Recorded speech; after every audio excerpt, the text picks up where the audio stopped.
Today I have Sheila Kloefkorn with me, and she's the founder and CEO of KEO Marketing. Sheila, how are you doing today? I'm great. Thanks for having me. Yes, I'm so grateful that you have had the chance to sort of jump on here because right now things are different for businesses, and the world has taken such a turn. In particular fiscally for a lot of people. And there are often opportunities that aren't seen by many, but you somehow had your eyes on the prize and were able to see that there was an opening for the type of business that you've launched with KEO Marketing. So why don't you, in your own words, give me a breakdown of what KEO Marketing is? Sure. Thanks, Philip.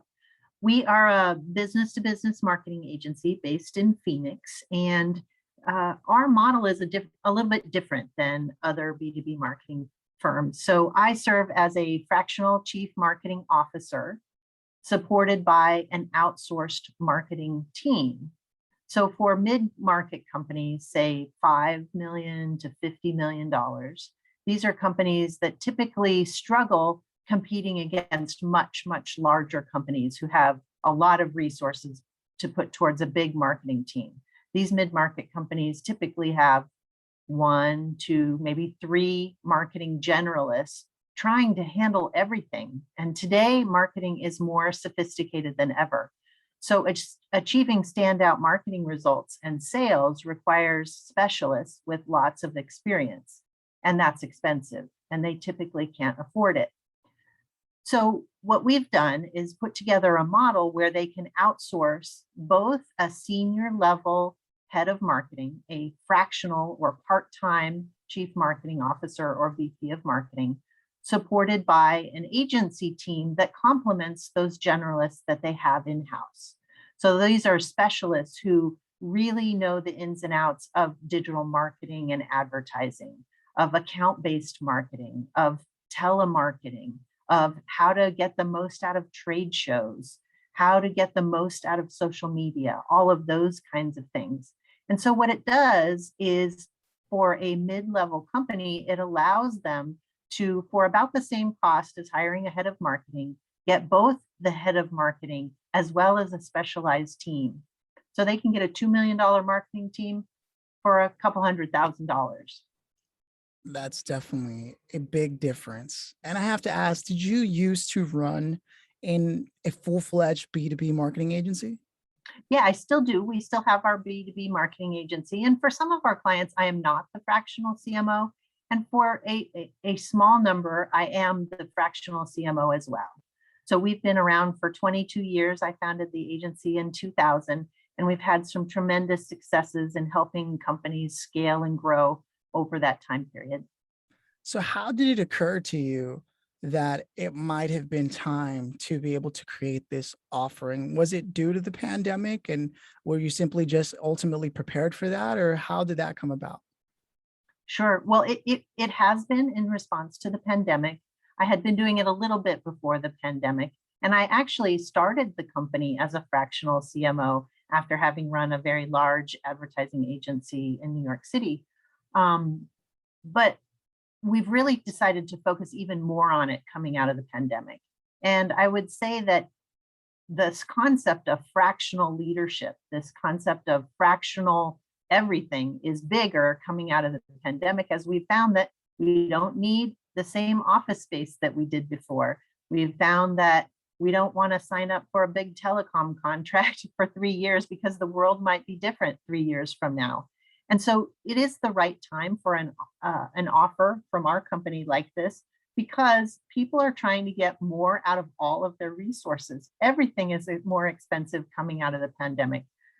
Hiring people into your company is more expensive coming out of the pandemic, even though it's still kind of happening.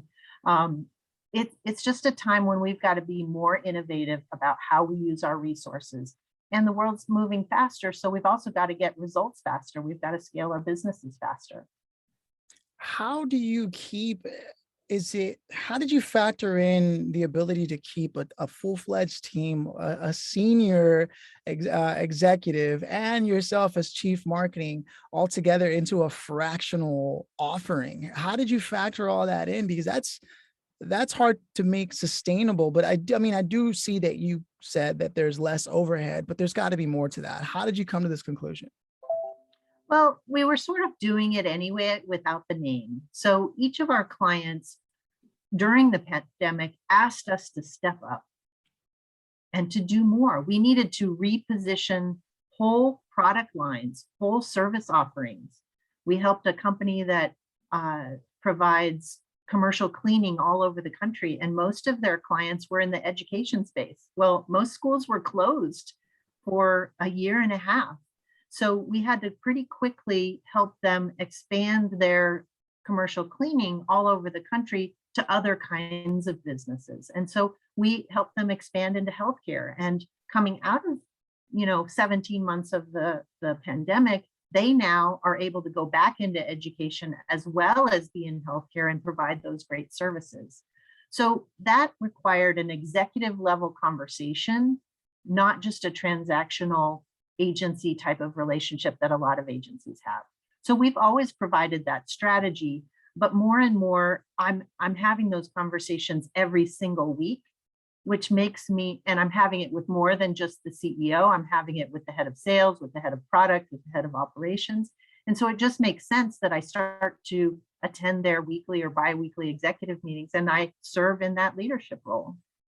Now, how do you keep your team on your side on the ball, differentiating between because there's got to be different levels of priority, right? How do you manage your team internally when creating essentially a business within a business? Sure, sure. Well, we when a company hires our team, they get our whole agency, so they won't be put off to the junior squad or anything like that.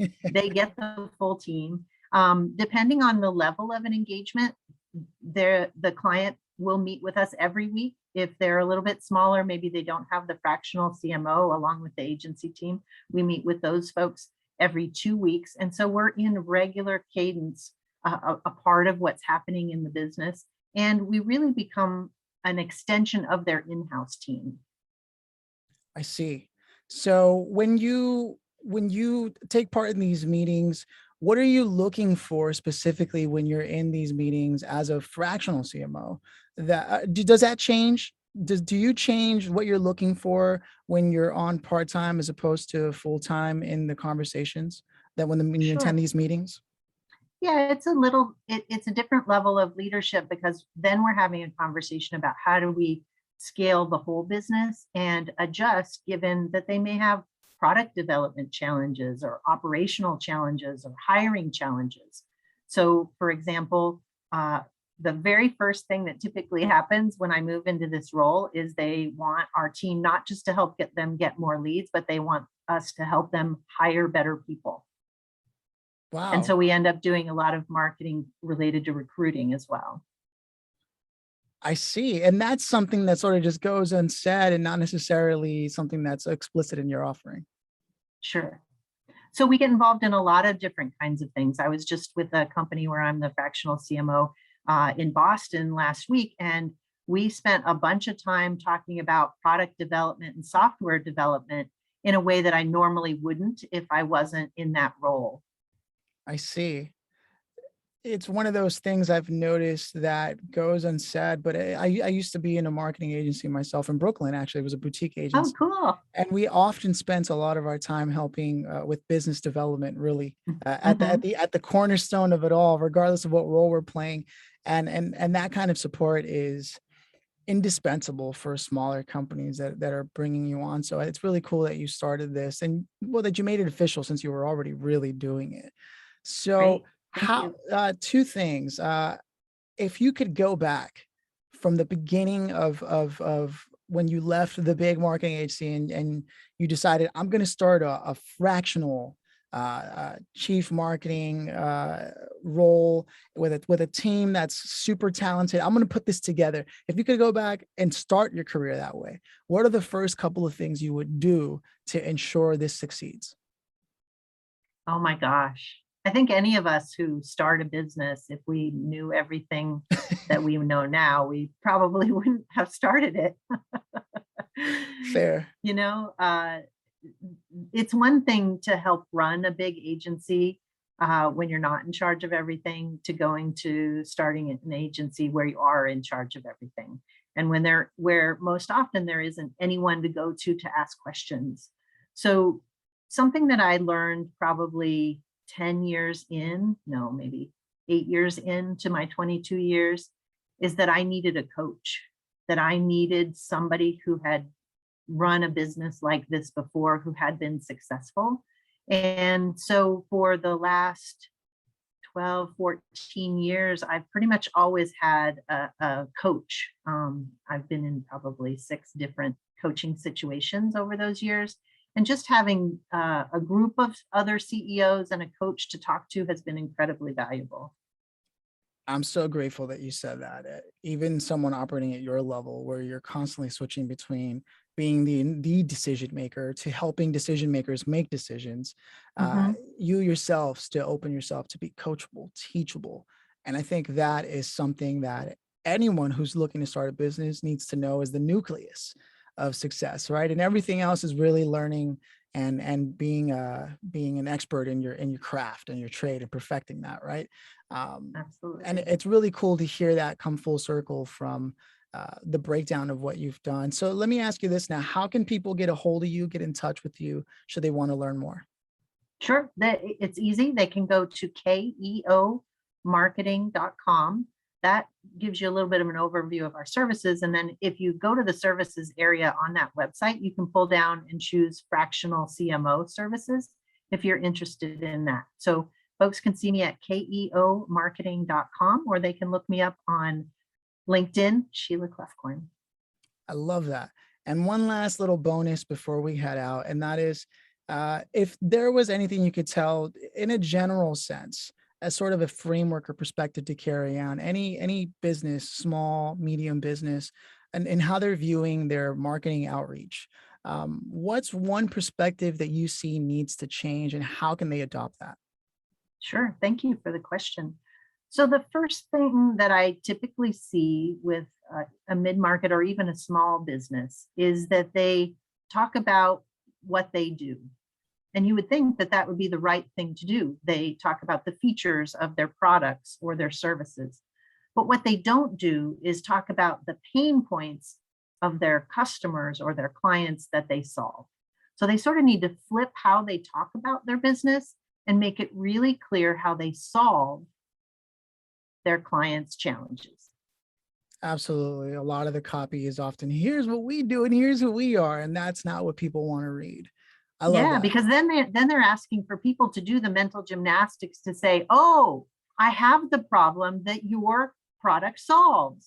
And when you make people do those mental gymnastics, they typically leave. They Yes. won't look at your website. They won't read your emails, those kinds of things. So you've See, always got to be putting yourself in your client or your prospect shoes, not in your own. this is just a taste of what it would be like to jump on a call with you and start to talk about how things need to move forward once you jump on board as a team. That's why I love asking a question like that. So for the listener, please go to keomarketing.com to learn more. Sheila Kloefkorn, it's been a pleasure having you on. Thanks for stopping by. Thank